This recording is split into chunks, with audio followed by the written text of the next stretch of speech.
भारत के group captain Shubhanshu Shukla और 3 अन्य अंतरिक्ष यात्रियों को लेकर एक्सियोम 4 मिशन ने जैसे ही कैनेडी अंतरिक्ष केंद्र के कॉम्प्लेक्स 39A से उड़ान भरी, 140 करोड़ भारतीयों का सीना गर्व से चौड़ा हो गया।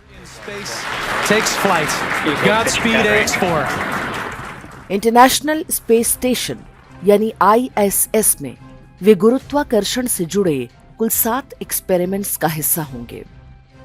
इससे पहले वर्ष 1984 में राकेश शर्मा अंतरिक्ष में जाने वाले पहले भारतीय बने थे। शुभांशु शुक्ला ने रास्ते के अनुभव के बारे में हिंदी में एक संदेश भी भेजा। 40 साल बाद हम वापस अंतरिक्ष में पहुंच गए हैं और कमाल की राइड थी। इस समय हम 7.5 किलोमीटर प्रति सेकंड की रफ्तार से पृथ्वी के चारों तरफ घूम रहे हैं और मेरे कंधे पे मेरे साथ मेरा तिरंगा है जो मुझे बता रहा है कि नहीं हूँ, मैं आप सबके साथ हूँ।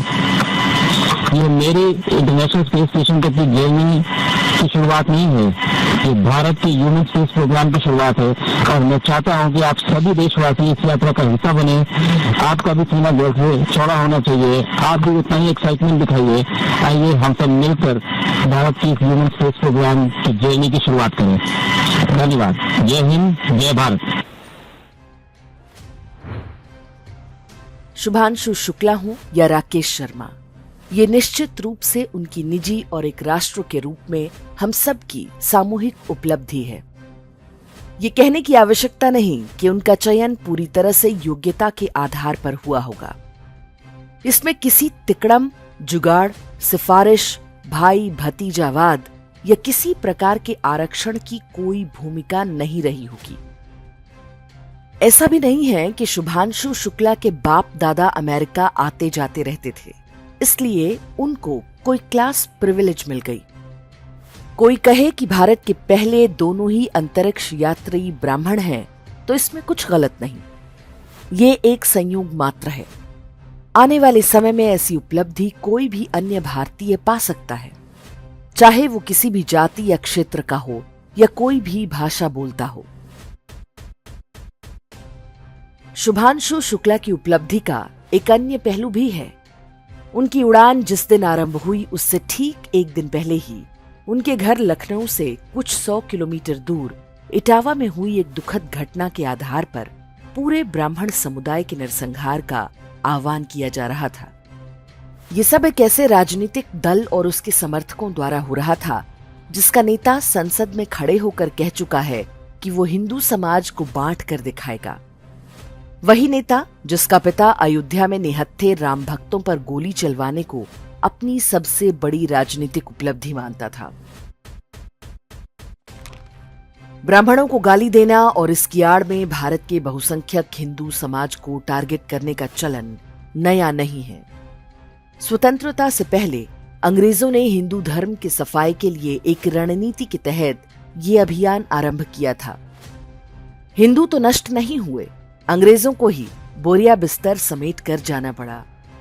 लेकिन उनकी छोड़ी ईसाई मिशनरियां और भारतीय जैसे दिखने वाले काले अंग्रेज आज भी वो काम बिना थके, बिना रुके कर रहे हैं। आज तो ब्राह्मणों को दोषी मानना भारत की पूरी हिंदू विरोधी व्यवस्था का संस्थागत चरित्र बन चुका है। विधायिका, न्यायपालिका, कार्यपालिका से लेकर मीडिया और फिल्मों तक में ब्राह्मण बैशिंग सामान्य है। स्वतंत्रता के बाद से 3 पीढ़ियों तक यही पढ़ाया जाता रहा कि ब्राह्मण तो विदेशी है और यूरेशिया से आया है। फिलीपींस में आज 90% ईसाई आबादी है। वहां मूल निवासी धर्म को 2% पर समेट दिया गया। यही काम इस्लाम ने मलेशिया में किया। वहां भी वहां के मूल निवासी धर्म को लगभग पूरी तरह साफ किया जा चुका है। भारत में ब्राह्मण इसलिए गाली खा रहा है कि अभी तक भारत न फिलीपींस बन पाया न मलेशिया।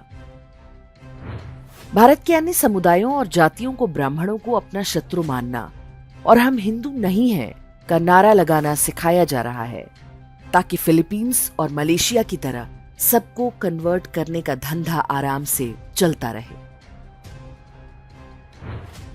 जब हम ब्राह्मणों की बात करते हैं तो हमें कोई भ्रम नहीं होना चाहिए कि शर्मा, शुक्ला, पांडे, मिश्रा जैसे सरनेम वाले सारे व्यक्ति ब्राह्मण ही होते हैं। कुछ वामपंथी और कुछ क्रिप्टो भी हैं जो मारीच की तरह भेष बदलकर हिंदू धर्म को नष्ट करने में जुटे हैं। मीडिया से लेकर राजनीति तक में ऐसे बहुरूपीय बहुतायत में पाए जाते हैं। ऐसी शत्रुतापूर्ण परिस्थितियों में भी यदि ब्राह्मण बचे हुए हैं और अपने राष्ट्र और धर्म के लिए लड़ रहे हैं और व्यक्तिगत उपलब्धियां पा रहे हैं, तो इसका श्रेय ब्राह्मणों को नहीं बल्कि हर उस हिंदू को जाता है जो इस षड्यंत्र के झांसे में अब तक नहीं फंसा है। वास्तव में हर वो हिंदू ब्राह्मण है जो अपनी पूरी शक्ति और बिना किसी स्वार्थ के धर्म की सेवा कर रहा है। हर वो हिंदू क्षत्रिय है जो राष्ट्र की रक्षा के लिए खड़ा है। हर वो हिंदू वैश्य है जो इस देश को धन और वैभव से समृद्ध बना रहा है। हर वो हिंदू शूद्र है जो शानदार पुल, सड़कें और भवन बना रहा है, जिसके कौशल से सेवा के क्षेत्र में भारत की पहचान है।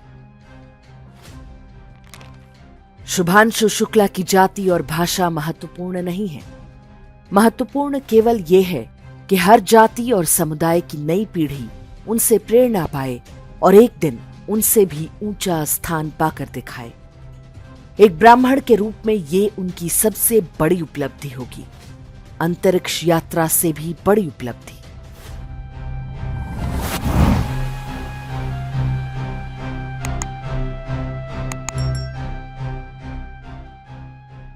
इंडेक्स ऑनलाइन के वीडियो समाज को समर्पित हैं।